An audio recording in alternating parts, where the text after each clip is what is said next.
Cyber fraud के बाद एक नया टर्म काफी ज्यादा सुनने को मिल रहा है, साइबर अरेस्ट।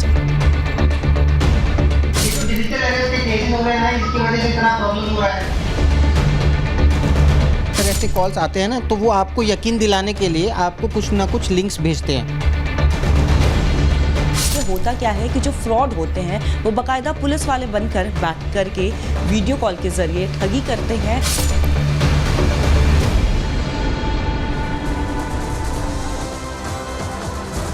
सोचिए, सोशल मीडिया, अपने मोबाइल फ़ोन का इस्तेमाल आप जानकारियां लेने, कॉल्स करने, हर किसी से कनेक्ट रहने के लिए करते हैं। लेकिन अब पहले ठगी कैसे होती थी? लोगों को बातों में फंसाया जाता था, उनसे पैसे ले लिए जाते थे। लेकिन यहाँ पर आजकल एआई के माध्यम से ऐसे ठगी हो रही है कि आप समझ भी नहीं पाएंगे और आपके पूरे अकाउंट को खाली कर दिया जाएगा, जेब से पैसे तक निकाल लिए जाएंगे और आपको समझ भी नहीं आएगा कि ये क्या हो रहा है। आप कुछ कर नहीं पाएंगे क्योंकि आपको ऐसा डर दिखाया जाएगा, ऐसी धमकियां दी जाएगी कि आप कुछ अंदाजा नहीं लगा पाएंगे। क्यों हम ऐसा कह रहे हैं? आपको पहले एक घटना बताने जा रहे हैं, किस तरह से दिल्ली में डिजिटल अरेस्ट हुआ है। और ये घटना आपके लिए जानना, सुनना, समझना सिर्फ इसलिए जरूरी हो गया है कि ये आपके साथ भी हो सकता है, ये किसी के साथ भी हो सकता है। दिल्ली में ये जो घटना सामने है, ये आपको बताएं, डिजिटल अरेस्ट की कोशिश की गई, फंसाने की कोशिश की गई। साइबर एक्सपर्ट मोहित को इसमें टारगेट किया गया। सोचिए, वो साइबर एक्सपर्ट हैं, उनको भी टारगेट करने से ये लोग बाज नहीं आए। जो हैकर्स हैं, जो इस तरह के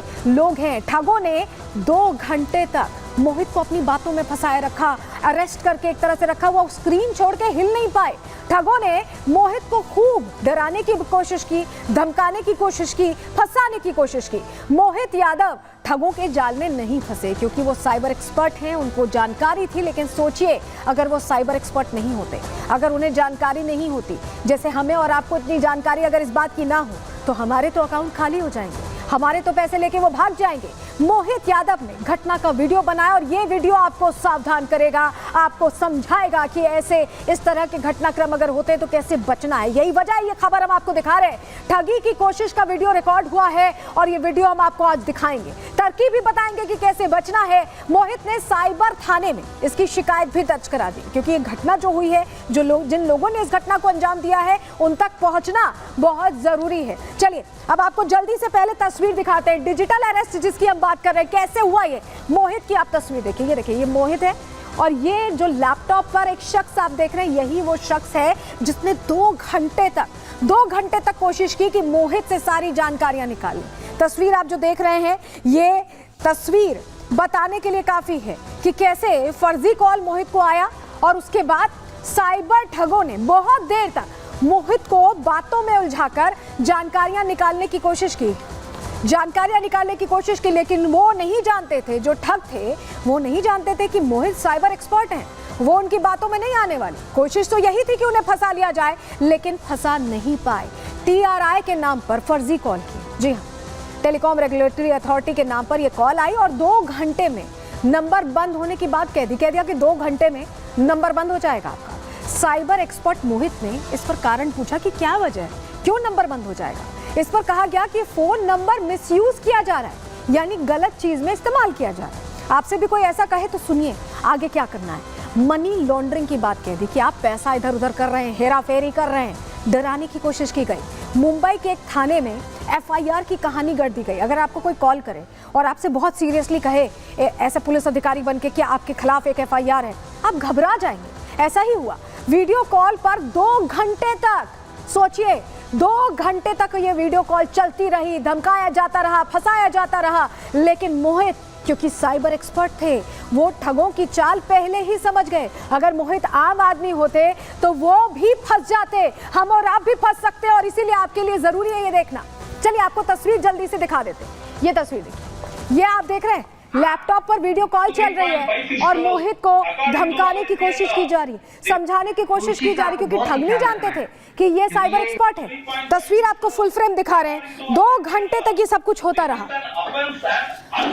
2 घंटे तक। सोचिए, लेकिन आप सोच रहे होंगे कि आखिर इन 2 घंटों में हुआ क्या हो रहा था? ऐसा क्या हो रहा था कि मोहित कॉल नहीं काट पा रहे थे? चलिए, आपको जानकारी दे देते हैं, बता देते हैं कि पूरा घटनाक्रम क्या था। दरअसल ठगों ने मोहित से उनकी बेसिक जानकारी मांगी, यानी कि पहले तो बातचीत की, समझने की कोशिश की और बेसिक जानकारी पर एक रिपोर्ट बना ली। रिपोर्ट बना ली, रिपोर्ट तैयार की, मोहित से आधार कार्ड की फोटो भी मांग ली। आधार कार्ड पे तमाम डिटेल्स होते हैं, जो नंबर होते हैं उसके जरिए आपके कार्ड्स लिंक्ड होते हैं। आपको पता है अब तो आधार लिंक करना जरूरी है। बैंक खाते की डिटेल भी मांगी मोहित ने, लेकिन कोई भी जानकारी सही नहीं दी।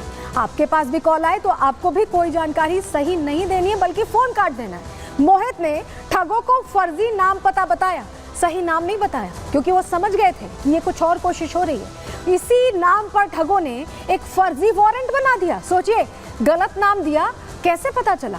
पहले तो मोहित ने अपना नाम मोहित नहीं बताया, और उसके बाद जो ठग कहानी सुना रहे थे कि मुंबई में FIR दर्ज हुई है, उसमें उसी फर्जी नाम से एक वारंट, ई वारंट तैयार करके भेज दिया। वारंट चेक करने के लिए मोहित को कहा कि देखो तुम्हारे खिलाफ रिपोर्ट लिखी गई है।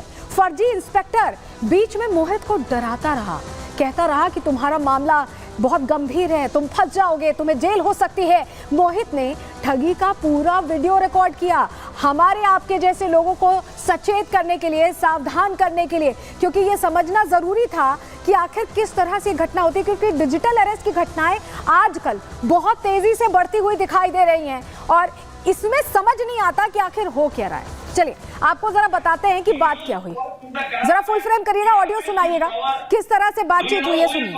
No, sir. I do not know. Canara Bank manager. When he used to work in the Canara Bank, he abused his power and his position, and with the help of bank holders and bankers, he had opened so many bank accounts illegally for money laundering and investment fraud activities. Because 10 days ago, almost 15 CBI officers raided Suresh Anurag house. They found 235 ATM cards, some credit cards and passport also. And out of this 235 ATM cards, there is a one SBI bank ATM card which is registered under your name. How it is possible? And you saying you don't know the main suspect Suresh Anurag? तो देखिए, जो call आया उसमें कहा गया कि 2 SIM card मिले हैं और उसमें से एक सिम कार्ड आपके नाम पर है। मोहित को यह कहा गया कि एक सिम कार्ड आपके नाम पर है और इससे मनी लॉन्ड्रिंग हुई है, पैसों का हेरफेर हुआ है और आपको इसकी जानकारी नहीं है, कैसे हो सकता है? ऐसे में फंसाने की कोशिश मोहित को की जा रही थी कि मोहित डर जाए और उसके बाद जो उनकी मांग होती मोहित वो पूरी कर देते। यही करने की कोशिश की गई, लेकिन मोहित ने समझदारी से काम लिया। आपको भी समझदारी से काम लेना है। मोहित से हमने बातचीत कर समझने की कोशिश की कि ऐसा करने के बाद किस तरह से उनकी हाजिर जवाबी या उनका प्रेजेंस ऑफ माइंड यहाँ काम आया। एक बार सुनवाते हैं मोहित क्या कह रहे हैं इस पूरी घटना के बाद।